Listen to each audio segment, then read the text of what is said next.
Hello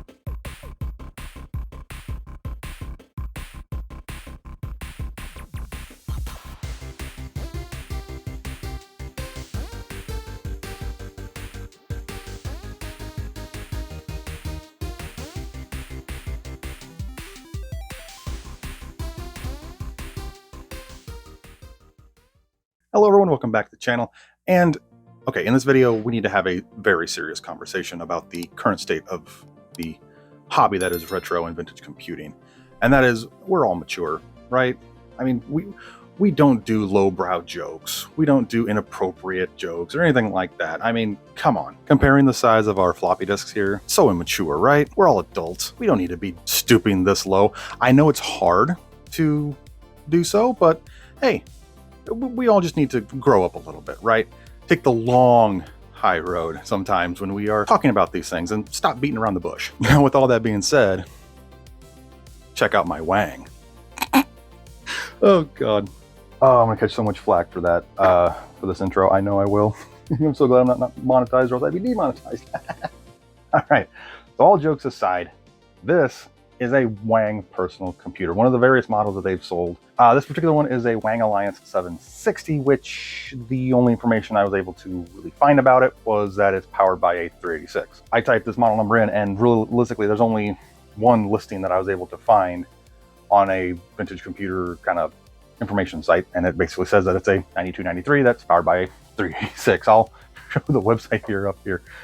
But yes, this is a Wang Computer. And for all the younger generation out there making your jokes, there actually was a computer company back in the day called Wang. It's not a, it's not, I'm not being silly here. The actual name of the company was called Wang. It was formed in 1951 by a gentleman named, well, his last name was Wang. And this wasn't a little tiny company either that just skirted by under the radar. Wang was a huge, fairly good sized presence in the electronics and computing market way back in the day, doing everything from typesetters, electric typewriters, word processors were their big money maker. They delved a little bit into the mini computing area, competing with IBM, and they were one of the 3 largest tech companies on the East Coast at the time. So they weren't an insignificant, footnote here. They were a presence in computing at the time. Now, unfortunately, like most computer companies of the 80s, they did slowly start to struggle towards the late 80s, up until they actually were filing for bankruptcy by 1992. And, well, brings up this thing from 1993. This was actually around the time in which they were actually able to come out of it, bought out, name change, that kind of stuff. So this was actually part of the new Wang from 1993, until it eventually was fully gone by like 2008 under various buyouts and corporate mergings. Which is interesting because the Alliance name of this, the Alliance 760, the Alliance moniker back in the day was actually for one of their higher end word processors. So it's really, really neat to see this. Now, a little bit of a backstory with this particular machine. I actually found this in a very nasty hoarder house very recently. The gentleman who had access to the property, it was actually condemned by the city. It's still standing, but was given special permission to go in there and pull things out as we need to or want to until it's actually dozed. I was told there was a lot of computer stuff in there, and I was very interested in getting in there and seeing what it was. But this house was completely, just absolutely destroyed. In fact, to kind of describe the house, it's a single-story ranch style, and the entire back section, like corner section of the roof, is gone. It's just open skeletal rafters. So you can kind of imagine the condition of this house. I had to wear a actual full face respirator to even just walk in this house. And there wasn't that much computer stuff. The gentleman really that I was in contact with really didn't know what was there. He just saw a bunch of, what looked like computer stuff, but it was just a couple of computer desks and some 90s era and later computers. Just maybe, I think, 3 computers total, and most of them were very damaged. This one, though, was actually in a back corner near the front of the house where the roof wasn't damaged. And it was sitting on a kind of a cart style stand with the dot matrix printer that went with it, which I do have. Dozens of zip disks. I think I have like almost 3 dozen, if not more, 100 megabyte zip disks now, which is funny because I didn't have some nearly any at the beginning of this year.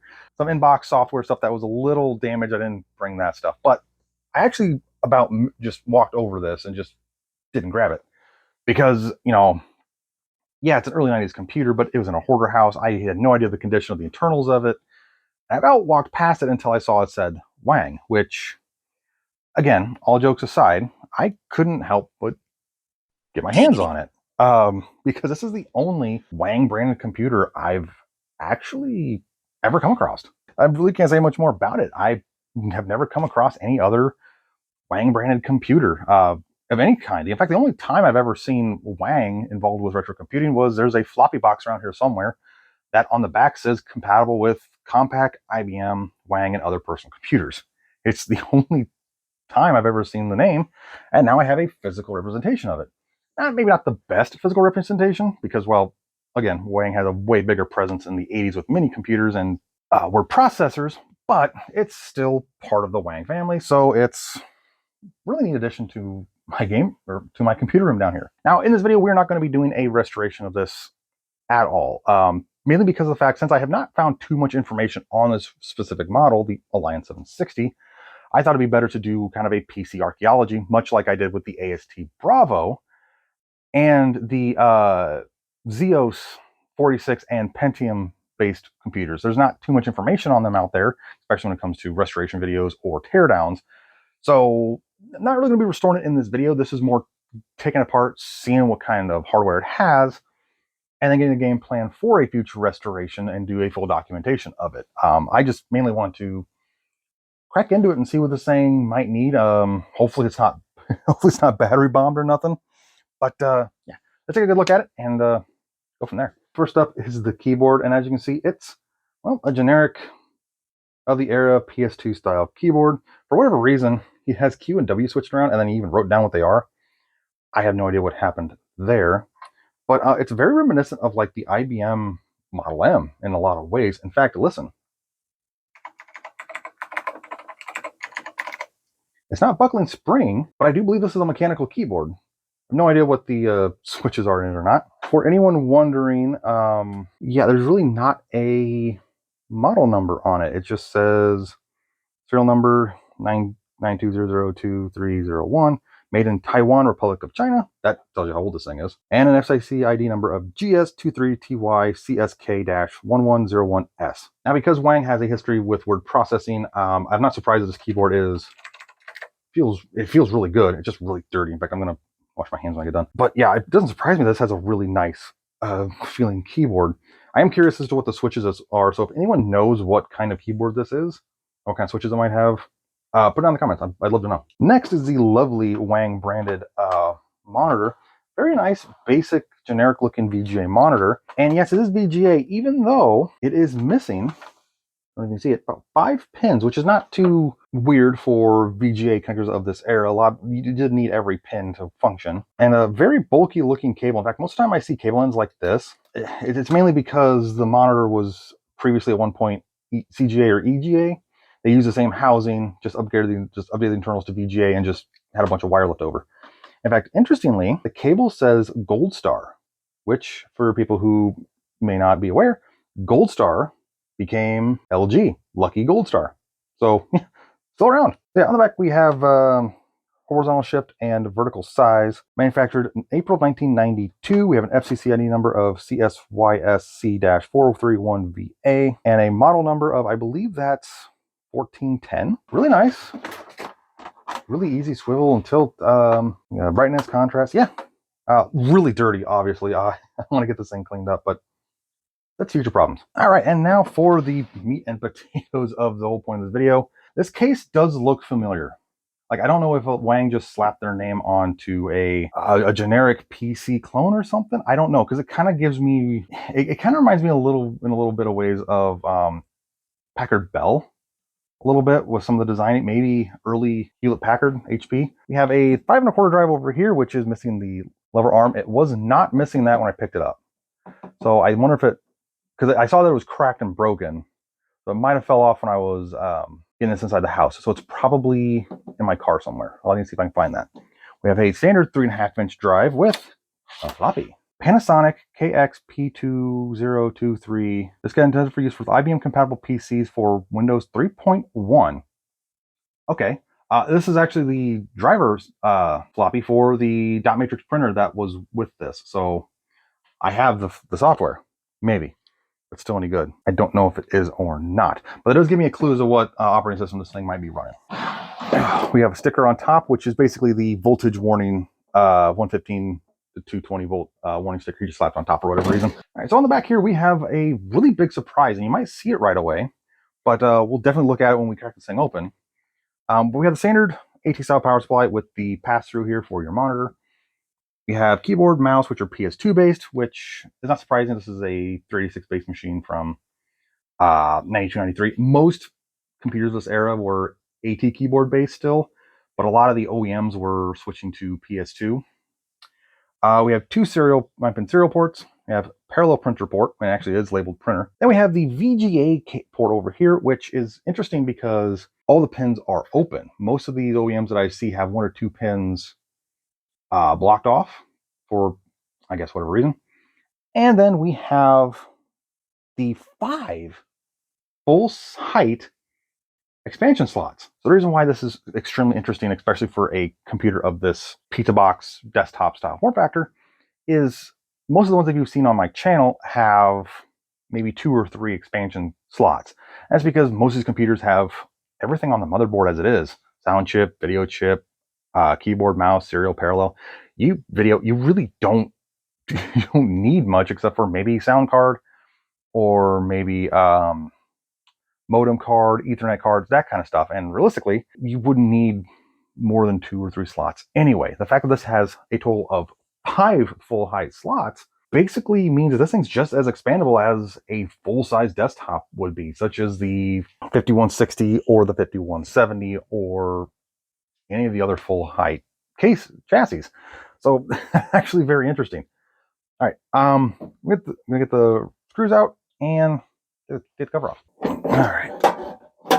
Oh, there we go. Okay. All right. What do we have?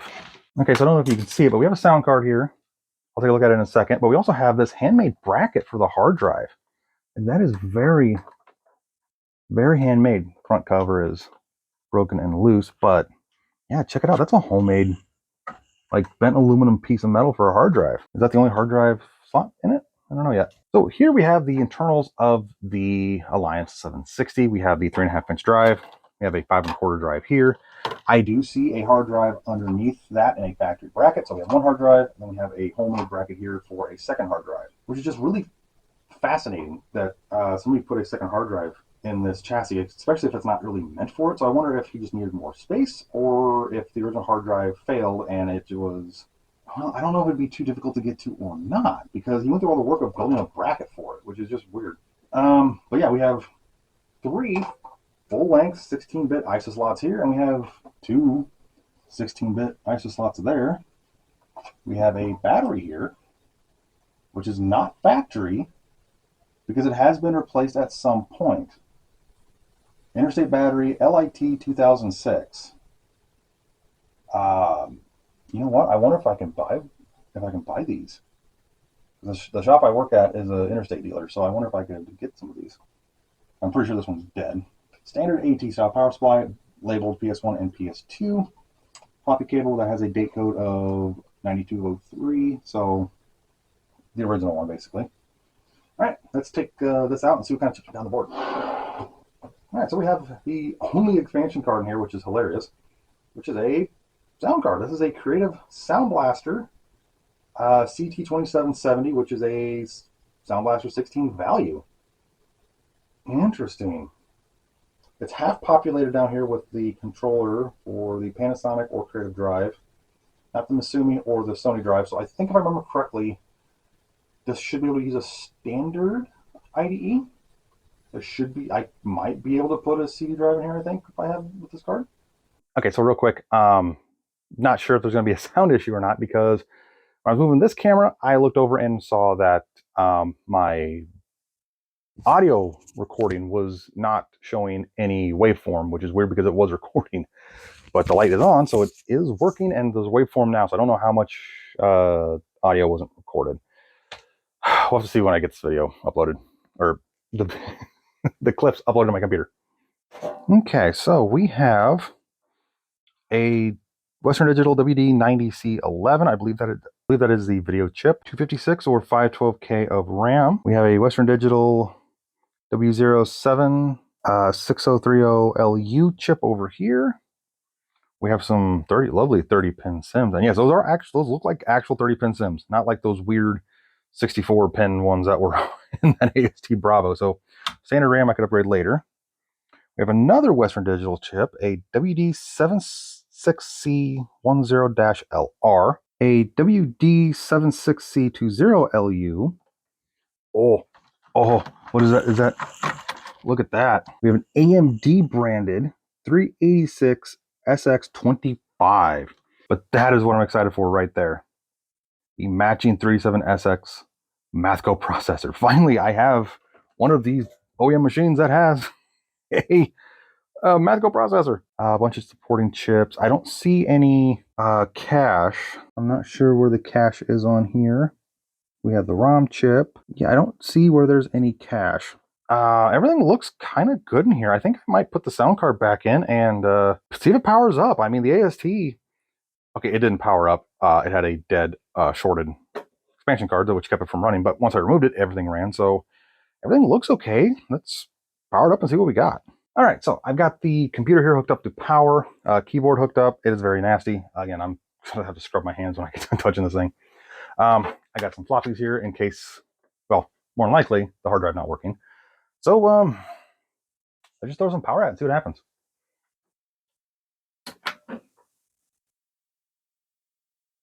Aha! Phoenix 386. Yes! ROM BIOS 1.1007. Check some error extended CMOS. It's just working. Yes! All right, so we have 640K base memory, 0K over base memory, 3456K extended, so that's 4 megabyte of RAM. That's not bad for a 386. Invalid configuration, please run setup. Strike F1 to continue or F2 to run setup. I don't need a floppy. Weird concept, I know, considering compact collects to an HP and Packard Bell. F2. Clock chip lost power, CMOS checksum invalid, incorrect configuration in CMOS. Setup will attempt to correct. Enter. Okay, diskette A is the diskette A is the 5 1/4. Diskette B is the 3 1/2. No hard disk installed. That's not good. But it does detect the built-in processor, EMS memory. I can actually control EMS memory from the BIOS. Hello port base, auxiliary serial port base, system serial port base, memory mode, page mode. Okay, so we have disabled Shadow BIOS ROM, disabled Shadow Video ROM, which is mostly backwards. Most of the 46s I've come across, they're all enabled. 256K/34K relocation enabled with EMS disabled, with EMS memory size of less than 1 megabyte. That is odd. Okay, let's just escape to reboot, see what happens.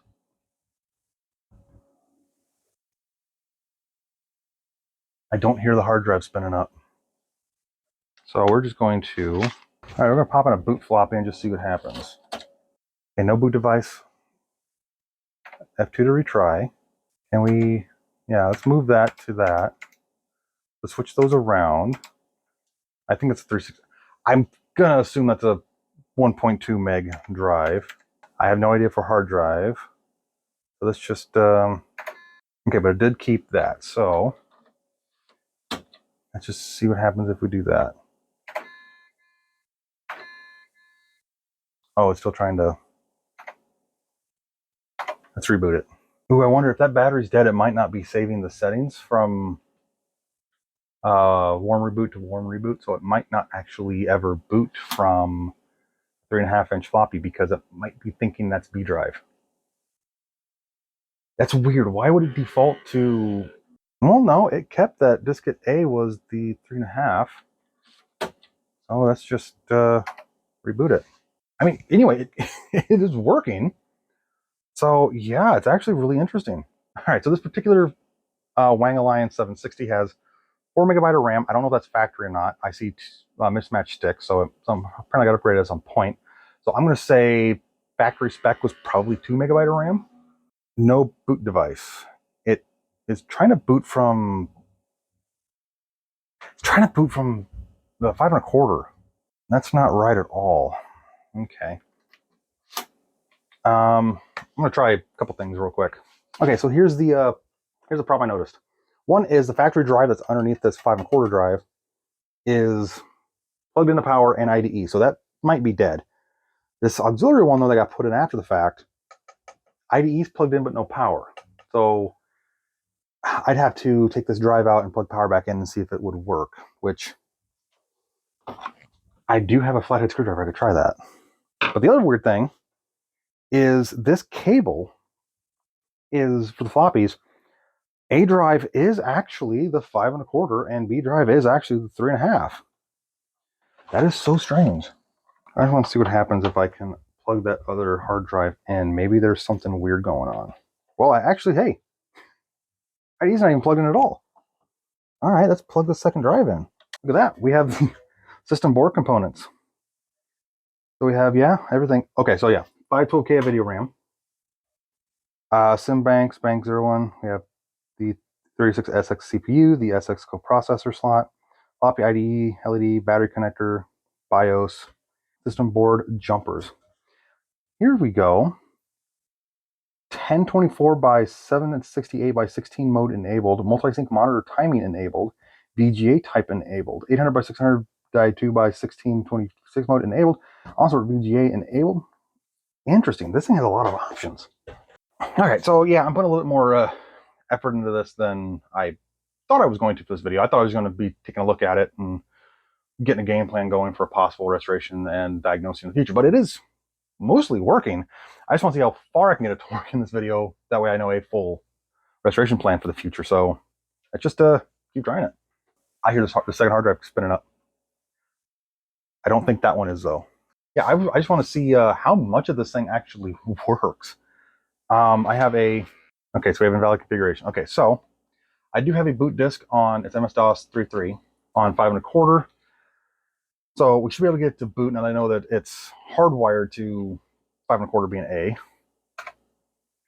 All right, setup will attempt to correct. We have 3.5-inch 2, no hard disk. Okay, so everything's the way it was. I just reboot. I'm hearing clicking from this hard drive. This hard drive might actually be dead. Or maybe they both work, and for whatever reason, the boot sector is gone. I had that same problem with that K-Pro PC too, with that RLL drive. The boot sector was just gone. It didn't detect a hard drive, so cold reboot it warm reboot it one more time. Yeah, I hear this drive clicking. I don't know if this drive, the other drive's not making any noise either. So this thing might have just 2 dead drives. Hard disk failure. Ooh, new failure. Hard disk failure. Strike F1 to continue, F2 to run setup. Failed initialization. Setup will attempt to correct. Okay, so we have a Type 42. We have 1023 cylinder, 15 head, -1 preamble, I think. Landing zone of 1024, sector size 17 with a size of 127. So 128, 130 megabyte hard drive. For hard disk 1. Which one's hard disk 1? Interesting. So the hard drive did get detected of what it is. So maybe this hard drive might work? I think I hear it trying to seek. This is if this works, I'm gonna be so impressed. Hard disk controller failure. Okay. Failed initialization. Okay, so it might just be failed to initialize. But again, that could be a bad boot sector. I want to try a boot disk. You know, with that handle missing, I had to get creative to get that drive to read.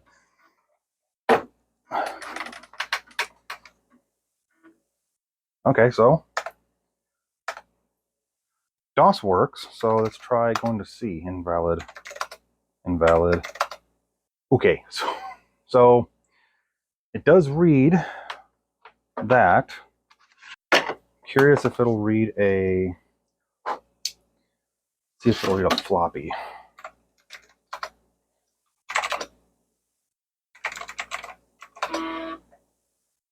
Okay, so it actually might be reading an A drive, or it actually might be reading a 3.5-inch floppy. It is so weird though. Okay, is it actually gonna? Well, oh, yes. Oh, that's awesome. Yeah, I don't have a mouse plugged in. Right. So this was wholly unexpected. This PC Archeology video, taking a look at this Wang Alliance 760, surprisingly went further than I thought it was going to. I kind of assumed I would just be taking a look at this thing, the internals, getting a look at the chips, and then going from there with a game plan for future, whatever. Because it was in a hoarder house, and it's nasty, but surprisingly, like 99% of the machine works. In fact, I have no doubt it could be brought fully up. It was just a little bit of cleaning, a little bit of effort. Obviously, both hard drives are dead, which is a little concerning. That could be that there's a problem with the IDE controller on the board, or both drives died. I mean, it's either or with a machine this old. But the fact of the matter is that it did detect one of the drives, and its parameters means that the IDE controller on board is working enough to detect that, which is a good sign. That might just mean this thing only needs a hard drive just to get brought fully back up. As for the second drive not being detected and dead, that could just be, again, it was in a hoarder house for God knows how long, and it's a 33-year-old computer. It's not surprising that an early IDE drive is dead. I'm really not surprised. I am surprised that even with this condition, both drives just work.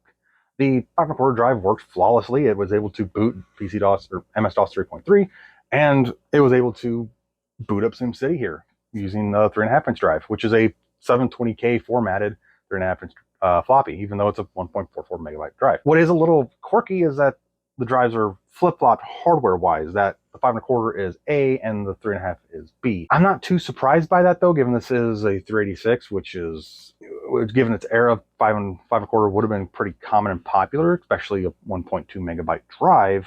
But by this point, 3.5 was almost the de facto standard. Apple was using it on their 2GS and the 2C, 2C Plus anyway. The Amigas were using it. IBM, Tandy had all switched to 3.5-inch before this point. So the fact that A drive here is the older 5.25 standard is pretty interesting. Plus, interestingly enough, this thing's basically almost maxed out. It has 4 megabyte of RAM across 4 30-pin SIMs, which I'm guessing this thing only had maybe a megabyte, 2 megabyte from factory. That's probably explains the mismatched chips. With 512K of RAM plus some extra options in the jumper settings. Plus, it actually is the only computer of all these that I've come across so far that actually has a Mathco processor, which means this thing should scoot a little bit if I was to throw some benchmarks at it, which is going to be a future video. Which brings me to the next part, is the restoration of this thing. It's not gonna be done today. This was just supposed to be tearing it down and seeing what was in it, doing some documentation of it, that kind of stuff, and going from there. And the next time you see this thing is going to be getting a full restoration. This front panel is going to be very gently retro brighted. I'm going to be super gluing the screw mounts back on so that it'll attach to the front cover better. I'm going to remove that handmade bracket for the hard drive and take out the other hard drive and see if I can get either one to show any life. And if not, oh well, and if they do, great. I am going to be getting a CF to IDE card adapter for this thing and install Windows 3.1 and DOS 6. And I think DOS 5.0 would have been the correct era thing for this. And give it a good general scrubbing, fix the keyboard, get the Sharpie off, get the letter switch back around. But that's all. That's in a future restoration video for this thing. It's on my list now.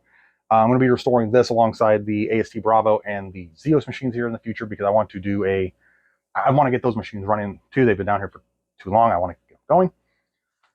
That being said, thank you all so much for watching this really interesting PC archaeology-ish video of the only Wang I've ever come across for my computer room down here. It was a long and hard journey to come across a Wang machine of such provenance and name, even though it's not that special. It's just a common 36. But again, enough of the Wang jokes for now. again, thank you all so much for watching the video. Really hope you enjoyed it. If you have any information about this particular Wang model here, maybe you have one, used one, or know more about it, maybe if it has a special flavor of Windows 3.1 or whatever, put it down in the comments. I would love to absolutely see if I can track it down and get the correct operating system installed on here, or if you even know what software would have been included with this thing as a bundle, please drop it down in the comments. I would absolutely love to get this thing back up to OE snuff with a CF card as a hard drive, try out some games on it, and compare it with my 46 and my other machines that I've restored. And be on the lookout for some more future computer and video game projects here in the upcoming future. Now that summer's here, it's going to be a retro brighting time, so be on the lookout for that. Again, thank you guys so much for watching this video, and I really hope you enjoyed it. And I'm done with the Wang jokes, so anyway, thanks for watching. See you in the next one.